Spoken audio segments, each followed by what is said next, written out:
¿Existe la filosofía latinoamericana? Un pensamiento periférico es un pensamiento situado. Europa se arroja sobre América Latina la herencia de los pueblos originarios, los proyectos de nación, el porqué de este pensamiento, el rechazo al colonialismo, la unión latinoamericana, la lucha de clases en Argentina, países subalternos, marginados, que no han participado de la centralidad de la historia. América Latina, filosofía y colonialismo.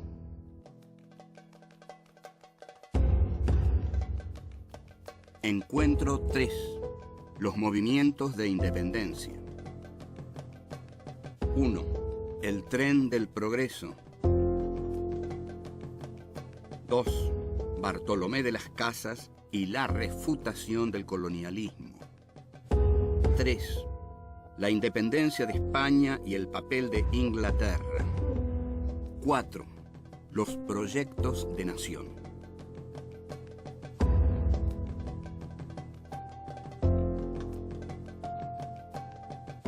En el programa anterior habíamos visto que en la historia se postulaba un tren del progreso que estaba encarnado por las naciones metropolitanas y que todas las oligarquías de América Latina se separaron de España para subir a ese tren del progreso que encarnaban Gran Bretaña y Francia, pero sobre todo Gran Bretaña. Ahora, ese tren del progreso no existía, no había un solo tren, había un tren para las naciones hiperdesarrolladas y las naciones hiperdesarrolladas metieron a todas las naciones periféricas en otro tren. ¿Por qué otro tren? Porque las condenaron a una economía unilateral, al monocultivo. Entonces, cada país se sometió a un producto típico, Argentina al trigo,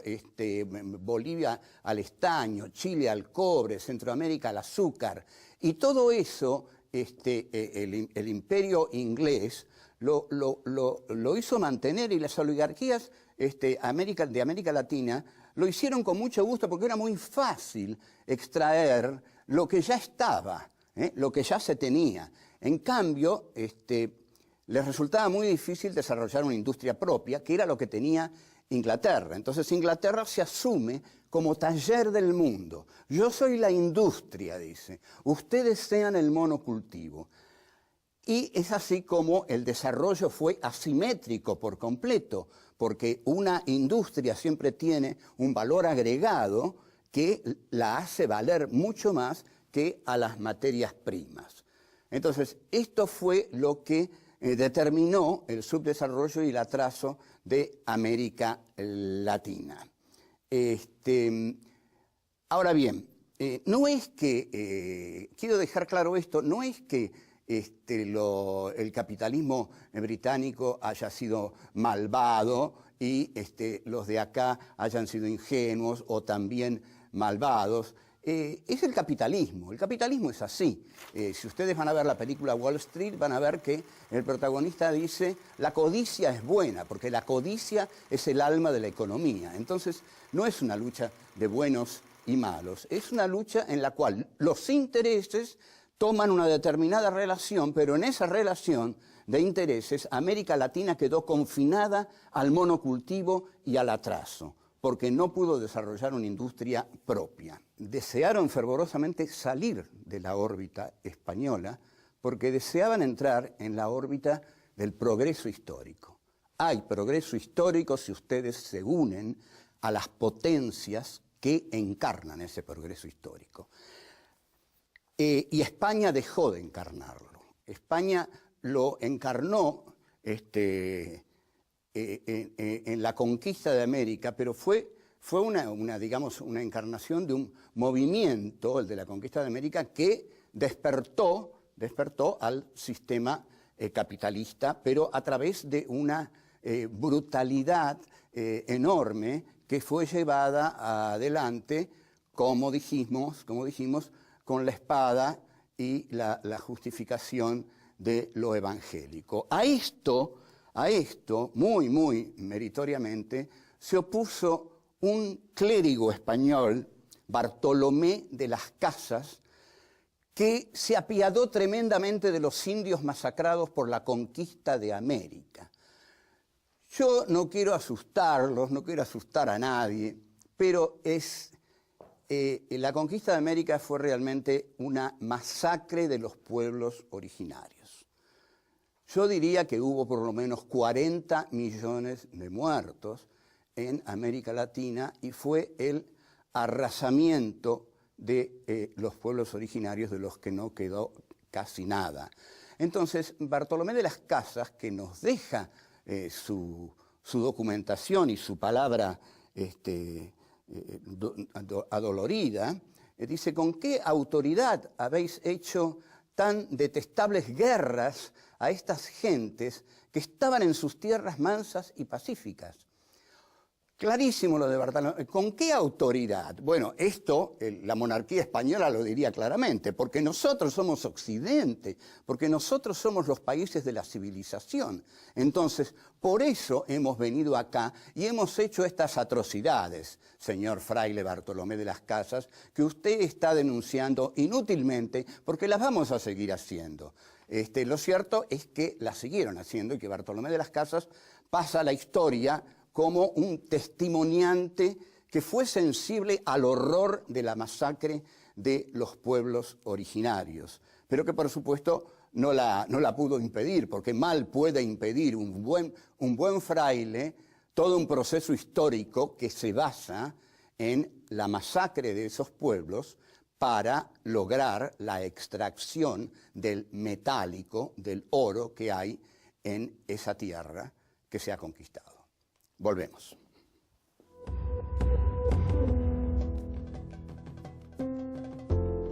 Es notable lo que ocurre con Fray Bartolomé de las Casas, porque si uno piensa en todos los clérigos que había en América Latina durante el proceso sanguinario de la conquista española, lógicamente se pregunta por qué uno solo fue el que tuvo un corazón sensible como para decir: paren la matanza, y largar frases como la matanza tiene como fin último el oro y las riquezas. Detengámonos en esta frase, es extraordinaria. No la decimos nosotros, no la decimos nosotros porque queremos mostrar que hemos sido los buenos y los que hemos sido expoliados. Lo dice Bartolomé de las Casas, que era español, que era cura, y dice: las matanzas tenían como fin llevarse el oro y las riquezas. Entraron los conquistadores como lobos, como tigres,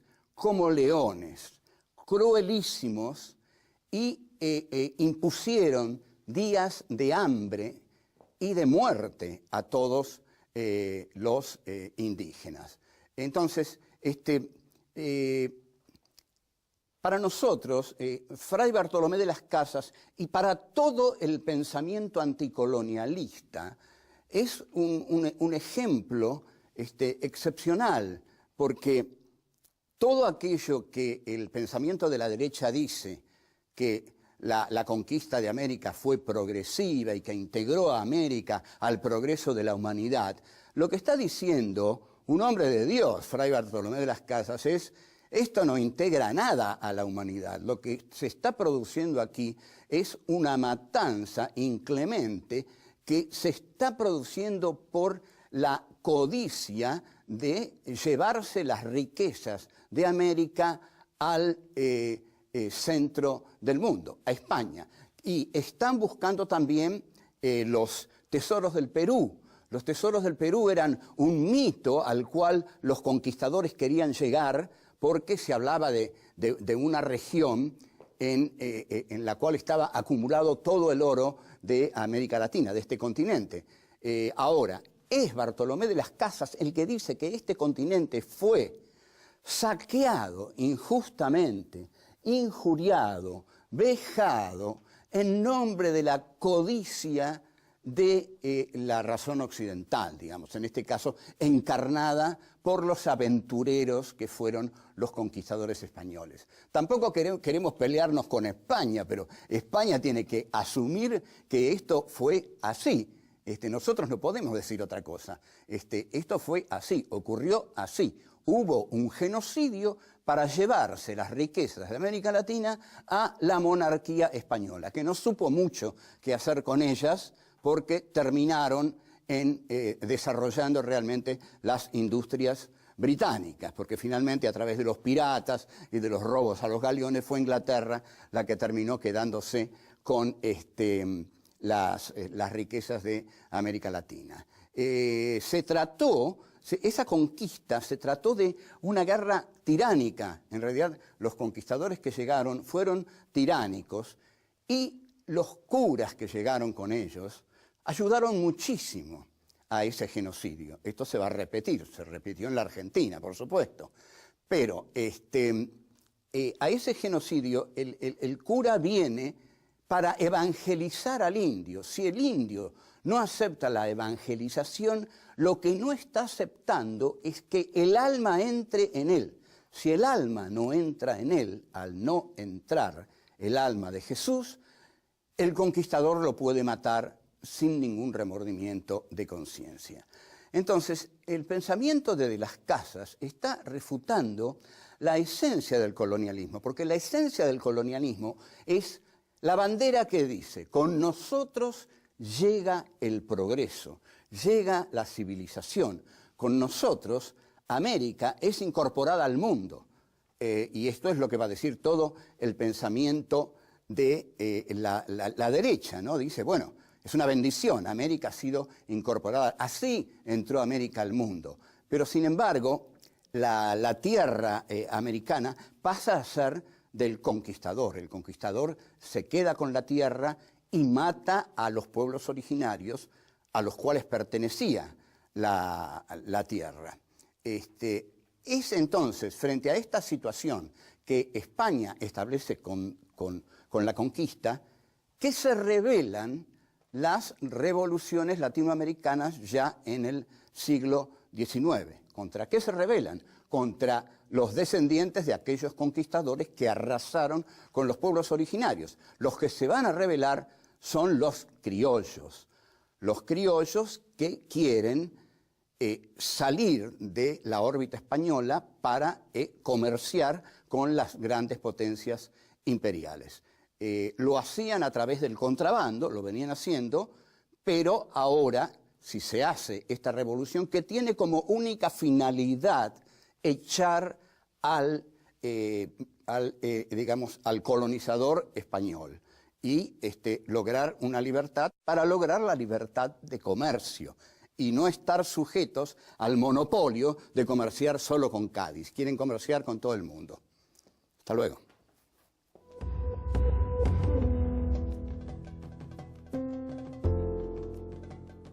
El pensamiento de José Carlos Mariátegui es muy preciso en señalar que las revoluciones de la América Latina no fueron revoluciones en el sentido de cambiar el orden social imperante. Lo que cambiaron fue la burocracia española la echaron y pusieron a los criollos a gobernar estos territorios. Pero no hubo, digamos, un cambio en la tenencia de la tierra, por dar un ejemplo. Lo que hubo fue la expulsión de la burocracia hispánica para reemplazarla por, los criollos que tomaban las riendas de su propio destino. Esto ocurrió en toda América Latina y permitió que estos territorios se entregaran al comercio libremente, porque antes Inglaterra lo hacía a través del contrabando. El 25 de mayo de 1810 en la Argentina, en el Río de la Plata, había anclados buques ingleses que festejaron la revolución con cañonazos, o sea, sabían lo que hacían. Iban a entrar ya no como guerreros durante las torpes invasiones inglesas de 1806, 1807, sino que iban a entrar sobre todo a través del sistema bancario y a través de las mercancías. Entonces es la lucidez de George Canning el que va a decir, bueno, basta de torpezas, no, nosotros no tenemos que ser guerreros. en América Latina. No tenemos que ir a conquistar esos territorios. Los podemos conquistar de otra manera. Los podemos conquistar con la economía. La economía del imperio ha sido el arma conquistadora más poderosa que ha tenido el imperio para tener de su lado a estos territorios. Estos territorios no son inocentes porque fueron sus clases más acomodadas las que aceptaron lo que Tulio Alperín Dongui, a quien nadie puede acusar de marxista, de izquierdista o de pequeño idiota latinoamericano, Tulio Alperín Dongui llama el pacto neocolonial en su historia de América Latina. Efectivamente, se establece un pacto neocolonial. ¿Cuál es el pacto neocolonial que se establece en América Latina? Bueno, Inglaterra va a ser el taller del mundo. Inglaterra nos va a proveer de mercancías, de todo lo que nosotros necesitemos que sea elaborado a través de la industria. Y los países de la América Latina van a tener que entregar en el intercambio a Inglaterra los productos de su tierra, los productos originarios de su territorio. Entonces, Argentina lo que entregó fue su trigo y su ganado, bueno, y así el azúcar fue fundamental en la zona del Caribe, y hay una muy, muy buena película que usted puede comprar ya inmediatamente o alquilar en su videoclub, que es Queimada, de Gilo Pontecorvo, con Marlon Brando, película en la cual Marlon Brando hace a Walker, un agente inglés que llega a esa isla y les dice, bueno, ustedes lo que tienen que hacer es liquidar a todos aquellos que se opongan al proyecto que los va a enriquecer. Y esos burgueses le preguntan, ¿cuál es el proyecto que nos va a enriquecer? Bueno, comerciar solamente con nosotros, dice el inglés. Vendernos el azúcar solamente a nosotros y nosotros les vamos a dar todo lo que necesiten. Les vamos a fabricar hasta las tacitas para tomar el té, hasta, digamos, los manteles, todo lo que quieran. Eso se lo da Inglaterra, porque Inglaterra, y esto lo había dicho ya Adam Smith en La riqueza de las naciones, Inglaterra tiene que funcionar como el taller del mundo y tiene que tener al mundo como su comprador, como su cliente. Y ese cliente, a la vez, tiene que entregarle a Inglaterra las materias primas para que el imperio pueda llevar adelante sus industrias. Lo que ocurrió con esto y lo que va a ocurrir es que una industria siempre tiene valor agregado, mientras que un producto primario es primario justamente porque no tiene valor agregado. Se lo entrega tal como se lo saca de la tierra. Por eso nuestras oligarquías latinoamericanas fueron infinitamente cómodas. Fueron algo así como el amo hegeliano, que, dice Hegel, se evapora en el goce, mientras que el esclavo es el que trabaja. Entonces, entregaron los productos primarios de América Latina e Inglaterra les entregó todo lo que necesitaban. Igual que en el sur de Estados Unidos. El sur le entregaba algodón a Inglaterra y en el sur hasta los manteles eran hechos en Inglaterra. Esta relación profundamente desigual explota en el crack del 29 y ahí es donde los países de América Latina se dan cuenta que tomaron un camino equivocado, que el tren de la modernidad no era para ellos. Bueno, chao, hasta luego.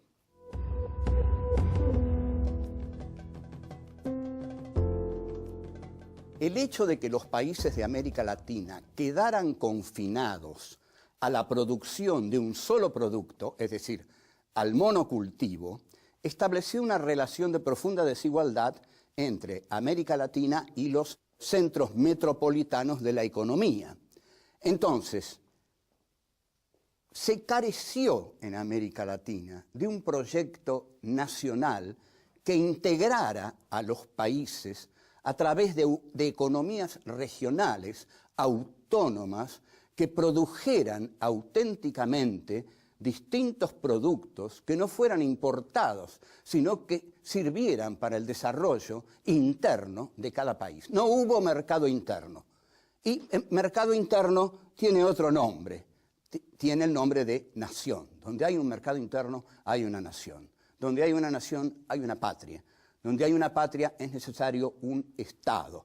Entonces, en toda América Latina lo que hubo fueron oligarquías que vivieron gozando de la abundancia fácil de los productos primarios, pero no construyeron un país, construyeron centros urbanos de goce de esas oligarquías. Un país se podría haber construido con el desarrollo integral del país, es decir, no sometiéndose a un único producto, sino desarrollando todos aquellos que el país pudiera desarrollar, con lo cual se hubiera creado el mercado interno, se habría podido dar trabajo, no habría sido necesario matar a tanta gente, sino que se la habría integrado a una economía justamente que podríamos llamar de integración económica. Pero para integrar económicamente a un país hace falta un mercado interno y una producción para ese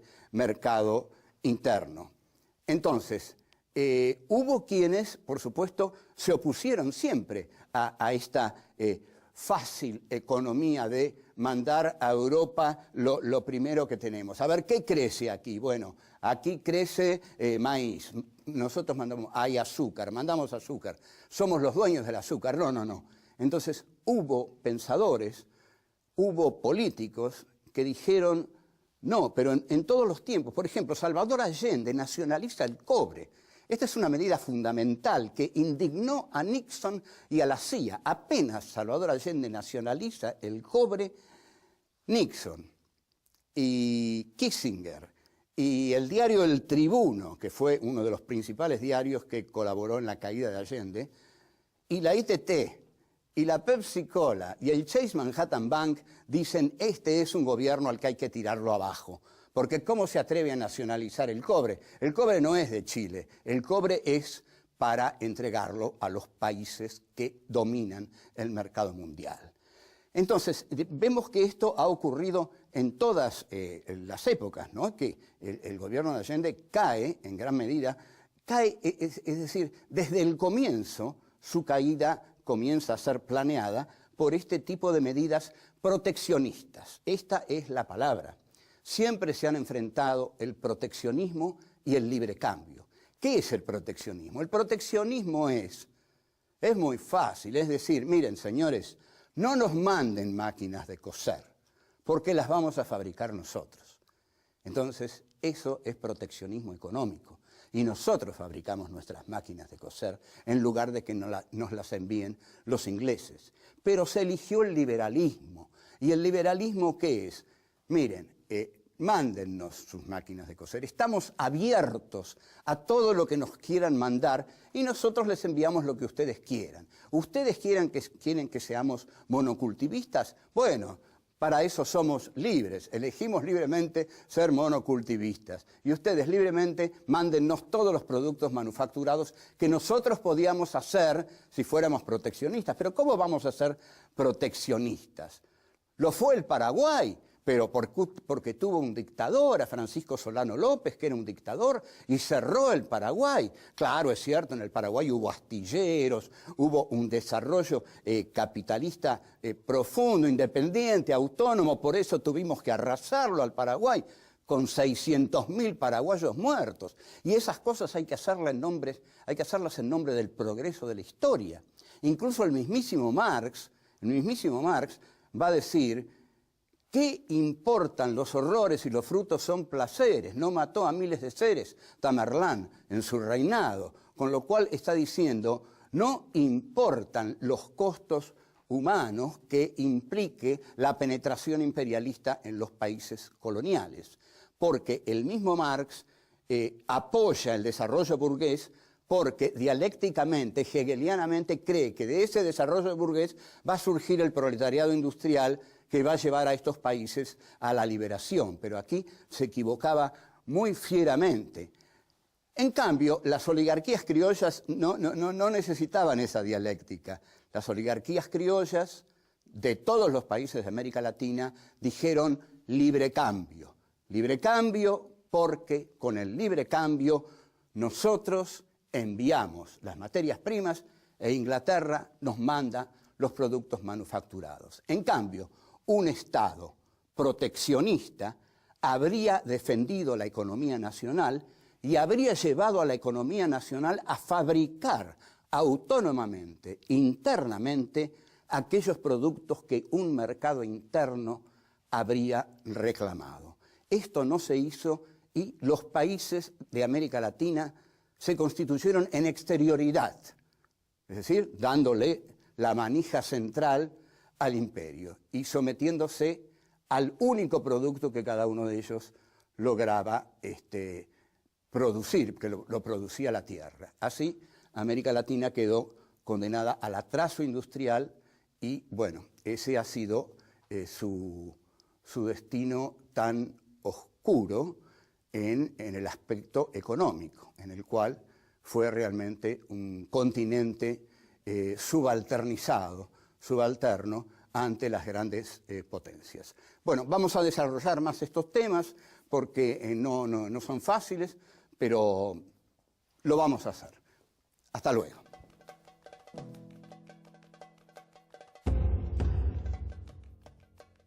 La matanza tiene como fin último el oro y las riquezas.